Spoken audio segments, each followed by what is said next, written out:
Hey y'all, welcome back to the Be Like D channel. It's your girl D coming back with another review of Love and Marriage Huntsville season 3 episode 5. Okay, so we start off the episode where we left off last week with Maurice leaving Kimmy, and Kimmy is sitting there as Kiowa and her husband walk in.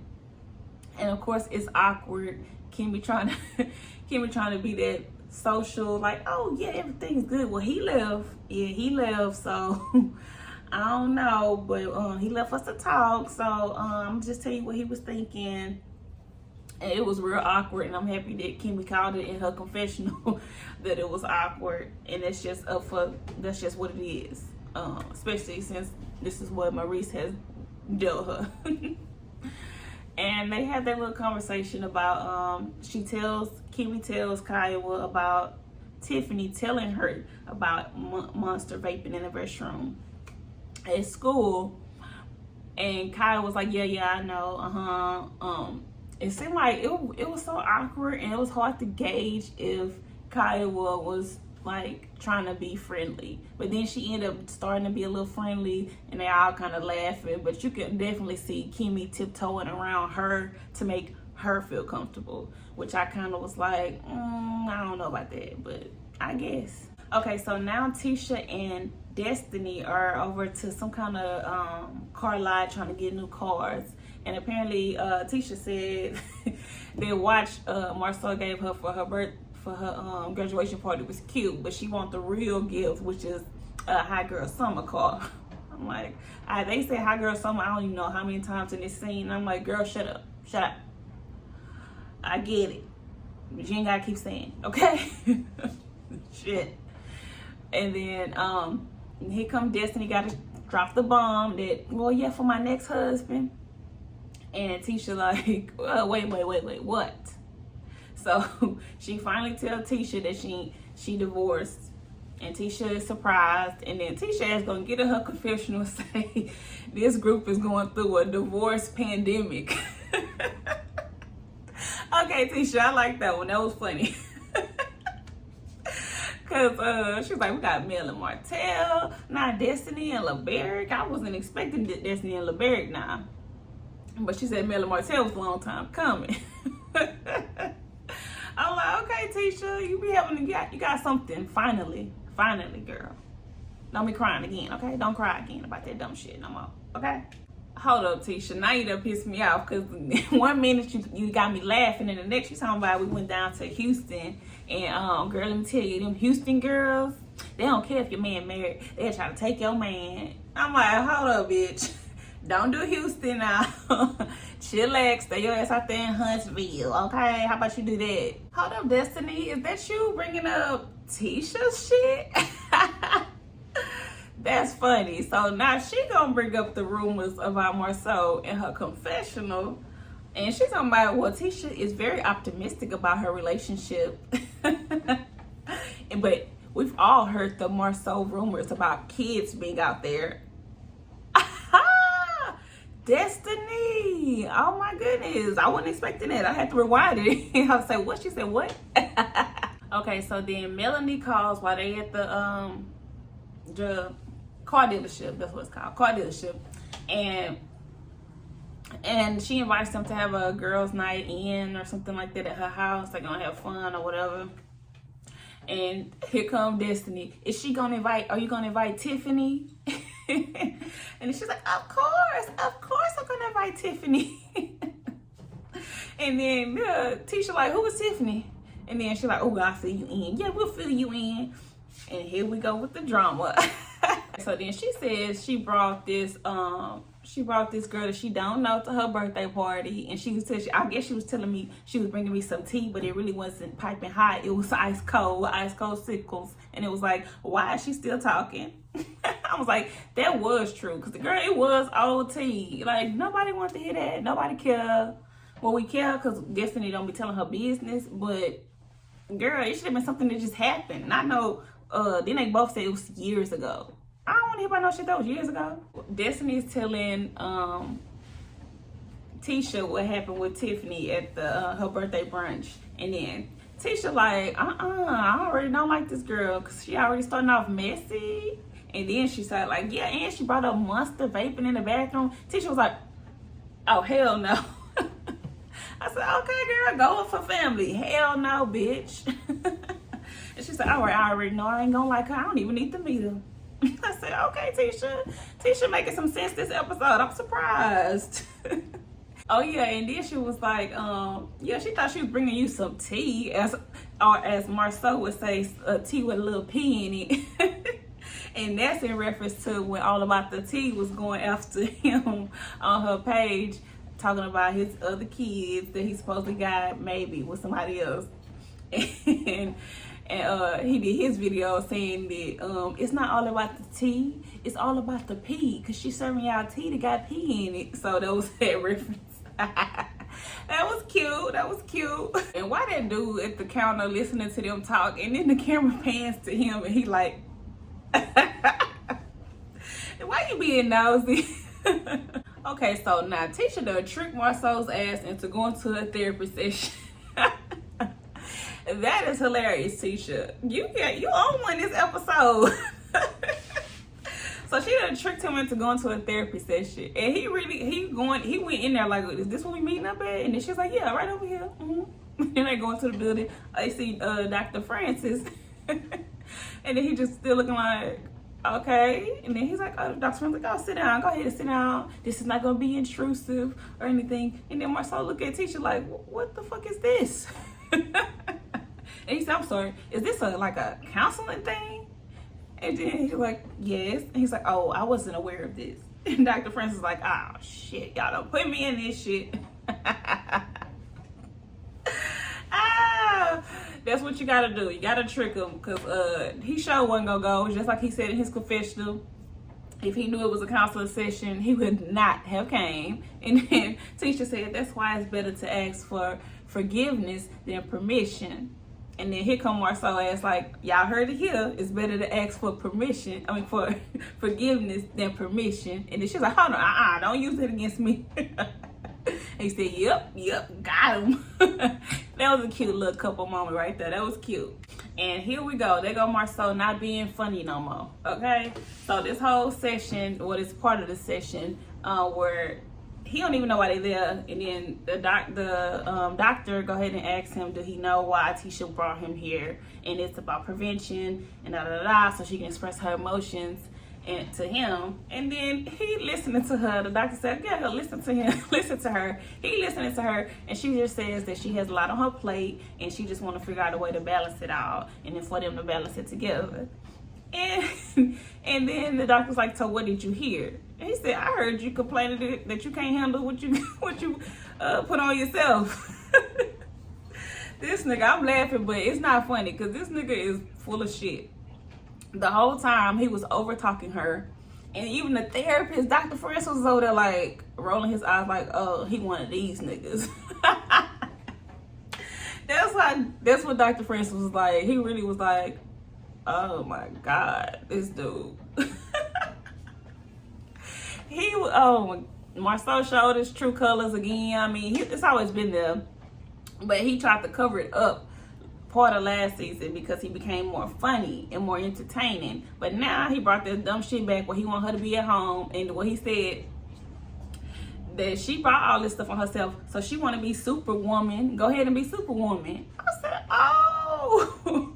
Well, wasn't he the one that said that she got these master degrees just to be a smart housewife or something like that? He said some shit like that once. So, girl, how has his marriage done lasted 13, how many years it was? 13, 15? I don't know. How it lasted that long, Tisha, girl? Now you getting out your box and he ain't liking that shit. Sad. It's really sad. So Marceau is still being an ass, and he's equating quality time with her spending. Like that's the same thing, and it's not. She wanted quality time, but then he said she also spends too much money, and if she's spending too much money, he can't be at home to have quality time with her. Boy, shut up. Because he got to be at work. But then she in a confessional, she like, but first of all, she said, I spend money for the kids. You only spend money on yourself, and you the one that spend a lot of money as well. So I'm like, what? And then she's like, have you ever bought any clothes for the kids? have you ever bought groceries? And then he looking stupid. And she like, no, you buy stuff just for you. I buy stuff for me plus 3. Okay, I said, okay, Tisha, get your voice, girl, because he been kind of shut you up forever, and that's why y'all in this predicament, and you trying to get out of it after 15 years of being in it. Girl, that's gonna be hard, especially with him, because I don't think he gonna ever change. So good luck, good luck. But yeah, I don't like this confessional when she said, well, you don't want me to work where I can get a job to get money to spend the way I want to spend. And she's like, I can't win with you. And then, the whole confessional just seems so fake, like they were told to say that. And his answer as well, it was just like da da da da da. Da, da, da, da. Like, it was so scripted. It felt scripted. Did anybody else feel like it was scripted? That's what I got from it. And Tisha already talked funny, but no, that felt scripted. Boy, Dr. Francis is treating Marcel like he worse than Martell. He like, nigga, do you love your wife enough to love her the way she needs to be loved? Do you love her? He literally was like that. He's like, do you love her? He all over that shit.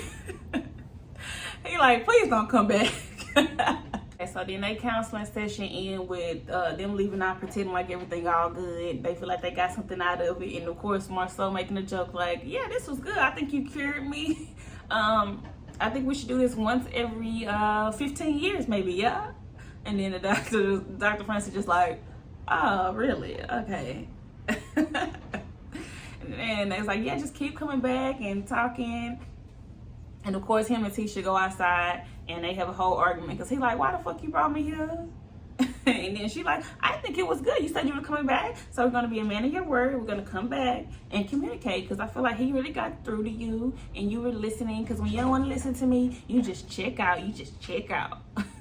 And then, of course, he keep picking at her and about that she ain't been accountable for things. And he said that they ganged up on him. So you pull a little Martell, like you seeing Dr. Francis is biased. Dr. Francis is just so biased. But then they end up, Tisha mad, and she's like, well, fuck it, we just not gonna go no more. And she left and got in her car, and he just standing there like, I don't know what the problem is anyway. Dumbass. Okay, so now we over with Maurice, Kiowa, and their son Monster, and they're at some kind of I don't know, spaceship place or something like that. I don't know. I ain't care for it. I kind of fast forwarded past out of it. And then when I got to that conversation of them sitting down, so cringy. I'm sorry. They trying to have a serious conversation with him. Like he really finna talk to them on camera about any of the shit that's going on in their real life. He's just like, everything they saying, yeah. And then of course Maurice bring up that he got some girlfriend in front of his mama and stuff. It's just awkward, cringe. I was just cringing the whole time. I don't care. Skip. Okay, so now we're over to Tiffany and her husband, and I don't care much about this scene either. Tiffany is only interesting when she's with the group. I don't care about her talking to her husband about the mess, what happened.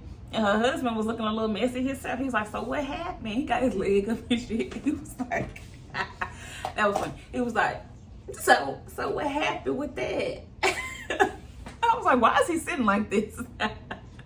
That's like, that show I'm getting a T stance. But she really downplayed it, act like she didn't really do nothing. I didn't really do nothing. It was old. Then she called him her baby daddy. I was like, oh, so you didn't call him her husband or her ex-husband, you said her baby daddy. Girl, you was brought to be the villain. That's what this is. Okay, so now we head over to Mel's house when she getting ready for her party, and she invited Tisha over early to I guess to talk, but then she kind of put Tisha to work. Tisha was opening packages and filling containers and shit. I was like, hold on, what, Tisha, why you working? You invited me to a party, not to do nothing, okay? Okay, so then Letitia asks who's all invited, and of course it's just like 4 of them. It's Mel, it's Letitia, it's Tiffany, and Destiny. There's just 4 of them at a party. Okay. Okay, girl, y'all can have your little party.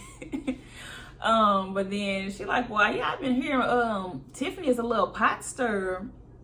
And Mel was like, well, I don't think she's a pot stirrer. I think it was a genuine conversation. So basically, Tisha is telling her that Destiny feels some type of way about Tiffany and how she brought her. And she thought that maybe Mel had knew that she was going to say that shit prior to her saying that shit. And then Mel was like, no. And then I'm glad that, I forgot to say that earlier, I'm glad that Tisha did defend Mel and was like, no, I think she would have told you that if she knew beforehand. And that's true. Man, I think Mel would have told her that. I don't think she thought that shit was gonna come out her mouth, because she wouldn't have been reacting like that. She was like, oh. But Mel, it do seem like you was kind of, well, I don't know. Mel always sound fake. I don't know if it's the accent or her cadence. I don't know. It's something about Mel that do be sounding fake, but I still like her. And so Mel is mad in her confessional because she's like, hold on, I'm hearing all this information from Tisha. And she's like, somebody I'm just getting back cool with now. And I'm finding out Destiny feels some type of way. And she ain't talk to me. And I feel like we had the relationship that where she can come and talk to me and tell me anything that's bothering her. So she's like, so right now, this is a no-go. And I'm like, all right, there you go. Another build-up of them two being mad at each other. So now Tiffany shows up to Melody's house, and then after Tiffany comes up, she introduces her to Tisha, and Tisha's like, oh, I actually do know you. I remember you from the Chambers of Commerce. And they're like, oh, okay, yeah, I remember you. She's like, but because they was like Tiffany, and I was like, you know, it's such a common name. I was like, that was a cute little throw in. It was a common name. Even though she probably didn't see it shady. I saw the shady. I would do that shade, girl. Common ass name. And she was like, and I was like, well, all I know is this Tiffany is stirring the pot. I'm like, when Tisha gets so funny? Tisha, you be cracking me up this whole episode. You been doing good, girl. I'm surprised. Okay, so then after Tiffany show up, here come Kimmy right after her, and then of course they all like, oh yeah, we happy and shit to see each other. And then so they end up all just going outside out back to go ahead and start eating. And here come Destiny ass. I don't know how late she was, because they started eating without her, and Mel didn't even think to have some kind of setup to have somebody answer the door for her or something. I don't know. Even though was there people there helping? I don't think so. But you could have set a reminder or something over the door. I would have been mad too. So then they finally sit down to eat, and then of course Destiny already coming with the vibe, but she don't even want to fucking be there, or she don't want to see that see Tiffany's ass. So then Mel just hop right into it like, oh, so I heard you got a problem with me. Tisha was telling me you got an issue with me. And I was like, I know she ain't got no issue with me. She would have told me. And what's funny is the way they all just watching Destiny like eat. They all eating, but they all watching and side-eyeing Destiny. Like they know some shit about to pop off, and they know she feel a way about Tiffany. And Tiffany got that Ashley effect from Potomac. Is that just me? Is she giving Ashley tease? An older Ashley. That's what I'm getting. Older, messy lady. Okay. That's what Tiffany's giving. And I don't like it. Ashley's more funny with it. Okay. But anyway, Destiny's trying to tell her that she ain't got no issue. They'll talk about it later. And then they kind of start getting mad at each other because Melanie was like, well, just tell me. And then Destiny's like, no, I'll tell you later. If you let me finish talking, I'll tell you later. So I'm like, all right, that's already gonna show they're gonna be having a full-on argument next episode when they get into it. So, and then that's like, so what was your problem? What happened? And then Destiny was like, yeah, because I got served some cold tea, some ice cold tea. And then Tiffany's just like, I'm sorry, no one ordered the tea. And she's like, yeah, because you brought it. I'm like, if y'all stop talking in these damn codes, girl, just say. And Tiffany, I got Tiffany right there. Tiffany like, can we stop this? What is this? And she was like, Destiny want to be passive aggressive, and that just ain't me. Just say what the fuck you feel. Say what you mean.